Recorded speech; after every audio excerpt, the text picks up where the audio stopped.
Hello friends, आपका स्वागत है मेरे यूट्यूब चैनल पर online study point. The video is created by Naresh Maske. आज हम एसएससी एमटीएस का एक रिवीजन के लिए आज कुछ जनरल अवेयरनेस के क्वेश्चन हम पढ़ेंगे, उसके बारे में डिस्कस करेंगे। तो let us start. First question is which of the following state government has sign an MOU with HDFC Bank for digital payment solution on July 10, 2020। तो HDFC बैंक के साथ में किस कौन से राज्य के गवर्नमेंट ने एक एमओयू साइन किया है फॉर डिजिटल पेमेंट सॉल्यूशन? तो ये झारखंड स्टेट है, इसका आंसर झारखंड है। तो आज तो HDFC बैंक के बारे में हम कुछ थोड़ा डिस्कस करेंगे। HDFC bank limited is Indian banking financial services company. उसका हेडक्वार्टर मुंबई में है और उसकी स्थापना जो हुई थी 1994 को हुई थी। Next question, Who was the Prime Minister of India when the right to education was made a compulsory for children between 6 to 14 years? जब राइट टू एजुकेशन कंपलसरी किया गया था for the children between 6 to 14 years, तब भारत के प्रधानमंत्री कौन थे? तो वो है अटल बिहारी वाजपेयी। तो कब किया गया था ये? 12 December 2002 through the 86 amendment, 86 constitution amendment के माध्यम से ये किया गया था, right to education a fundamental right. Okay, और आर्टिकल 45 51A उसको भी अमेंड किया था और आर्टिकल 21A इंसर्ट किया था 86 अमेंडमेंट के माध्यम से। तो ठीक है, तो ये अटल बिहारी वाजपेयी के कार्यकाल में हुआ था। Next question is whom the following has won the title sponsorship for IPL 2020?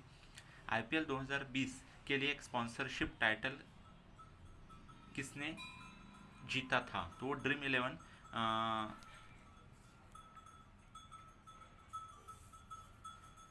एक स्पोर्ट प्लेटफॉर्म है, उसने जीता था sponsorship title for IPL 2020। Dream 11 is the title sponsor for the 2020 Indian premier league. Then next one is which book is recently release by Phagu Chauhan and written by Kumar Nimalendu? Okay, Phagu Chauhan ने कौन सी किताब अभी release की है जो कुमार निमालेंदु ने लिखी है? अब उसके ऑथर है कुमार निमालेंदु। फागू चौहान जो है गवर्नर ऑफ बिहार है, अभी गवर्नर बिहार के गवर्नर है।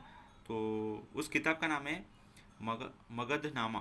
मगधनामा किताब का नाम है जो कुमार निमालेंदु लिखी है और रिलीज किसने की है? फागू चौहान, जो बिहार के अभी गवर्नर है। Next question is which famous leader is known as father of the Indian nation? Father of Indian nation किसको कहा जाता है? तो सबको पता है, उसका आंसर है महात्मा गांधी। ठीक है, तो उसके बारे में थोड़ा सा पढ़ लेते हैं। उनका चंपारण मूवमेंट कब हुई थी? 1970 में। खेड़ा मूवमेंट कब हुई थी? 1918। खिलाफत movement 1919। Non cooperation movement in 1920। Salt Satyagraha movement 1930। Quit India movement 1942। ये सब महात्मा गांधी की लीडरशिप में चलाए गए आंदोलन थे। ठीक है, next question is which of the following can donate the blood to the AB blood group? तब AB ब्लड ग्रुप जो होता है यूनिवर्सल एक्सेप्टर होता है और वो ABO से ब्लड ले सकता है। ठीक है, ऑल ऑफ देम। सो उसका आंसर है ऑल ऑफ देम, सभी से वो ले सकता है। सो यूनिवर्सल एक्सेप्टर और ABO जो है ये सभी उसको दे सकते हैं, इसलिए donate blood to the AB blood group. इसका आंसर है ऑल ऑफ देम। ओके, और वो जो है यूनिवर्सल डोनर है, वो निगेटिव जो कहलाता है वो यूनिवर्सल डोनर रहता है। AB is the universal receiver, ये तो पता है। Next question is which pillar inscription has recorded the achievement of Samudragupta who was known as Napoleon of India for his conquest? अब समुद्रगुप्त का वर्णन किस शिलालेख में है कि पिलर इंस्क्रिप्शन जो रहते हैं उसमें है, और उसको नेपोलियन ऑफ इंडिया भी कहा गया है। तो वो अलाहाबाद पिलर इंस्क्रिप्शन जो है उसमें समुद्रगुप्त का उल्लेख है और उसको उसमें उसके अचीवमेंट के बारे में लिखा है और उसको नेपोलियन ऑफ इंडिया भी कहा जाता है। तो Allahabad pillar inscription. Next one is what is the process by which a solid is converted to gas? अब सॉलिड का डायरेक्टली गैस में जो कन्वर्जन होता है वो कौन सी प्रोसेस में होता है? सब्लिमेशन में। उसका आंसर है सब्लिमेशन। उसमें क्या होता है? Solid directly converted to gas. For example हम कैम्फर अगर रखा जाए तो उसका डायरेक्टली वेपराइज होता है वो। नेक्स्ट वन, वेम्बली स्टेडियम कहाँ पे है? वो वेम्बली स्टेडियम है लंदन में है, 2007 में ओपन किया गया था। ठीक है, बस इतना ही काफ़ी है। अब next question, which is the largest river basin in India? Ganga is the largest river basin of India. Ganga ये जो नदी है उसका जो बेसिन है वो बहुत बड़ा है इंडिया में, इसलिए इसका आंसर है Ganga. Next question is which of the following countries will host the world largest maritime exercise rim of the Pacific exercise? अब rim of the Pacific exercise जो है वो लार्जेस्ट मैरिटाइम एक्सरसाइज है, और कौन से देश की है, कौन सा देश होस्ट करता है? US. US will host the world largest maritime exercise rim of the Pacific exercise.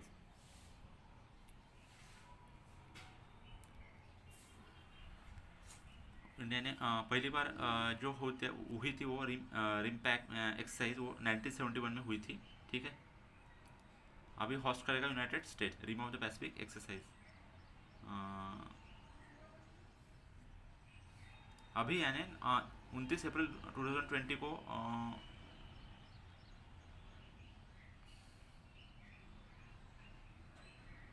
Covid की वजह से वो उसको पोस्टपोन हो गई थी, लेकिन 29 अप्रैल 2020 को वो होस्ट करने वाले थे, तो आगे उन्होंने की थी होस्ट, ठीक है।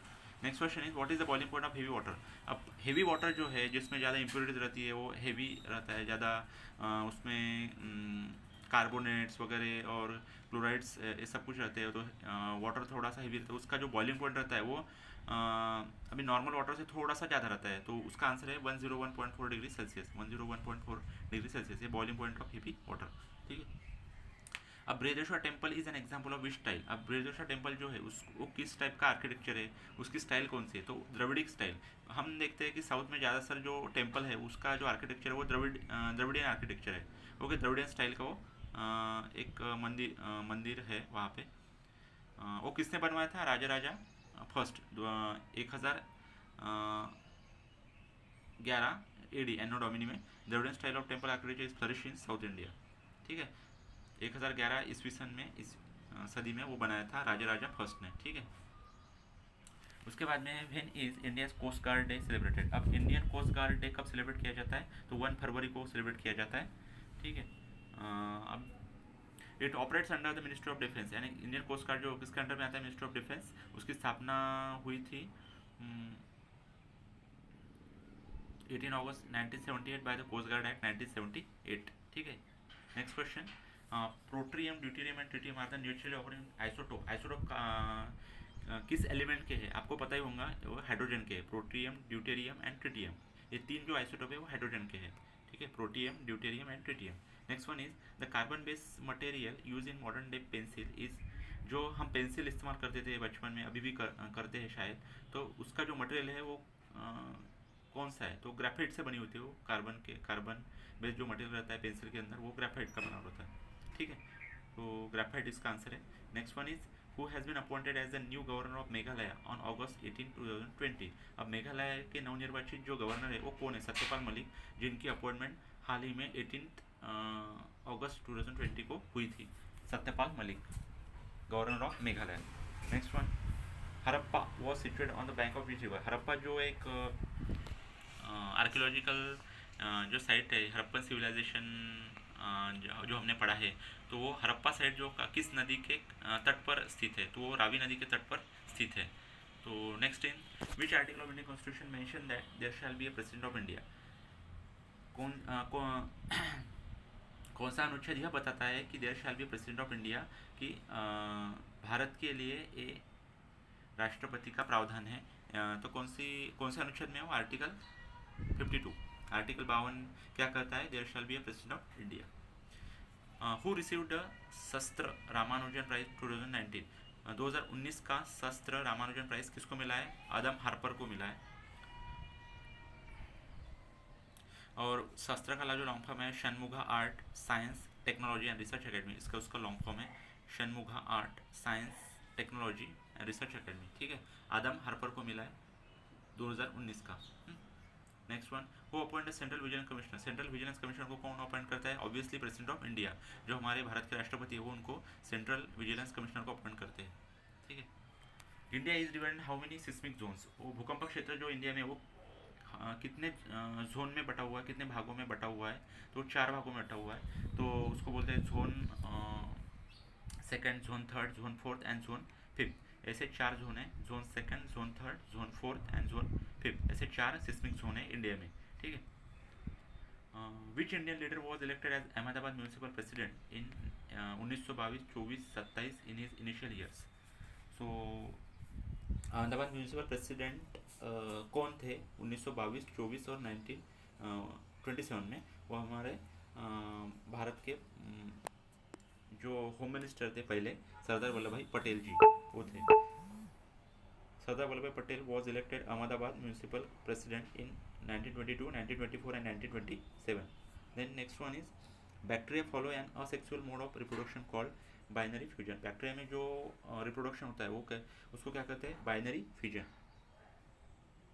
बाइनरी फ्यूजन में क्या होता है? A single bacteria divide into two daughter cells, ठीक है, a single bacteria divide into two daughter cells, so it follows a sexual mode of reproduction called binary fission.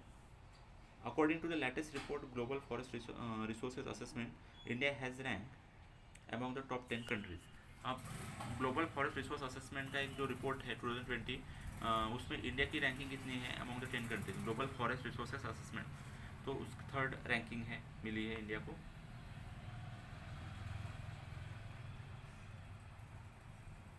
India accounts for 2% of the total global forest area. जो global forest area है उसके 2% India का forest area है। तो अभी तीसरी rank मिली है as per the global forest resources assessment.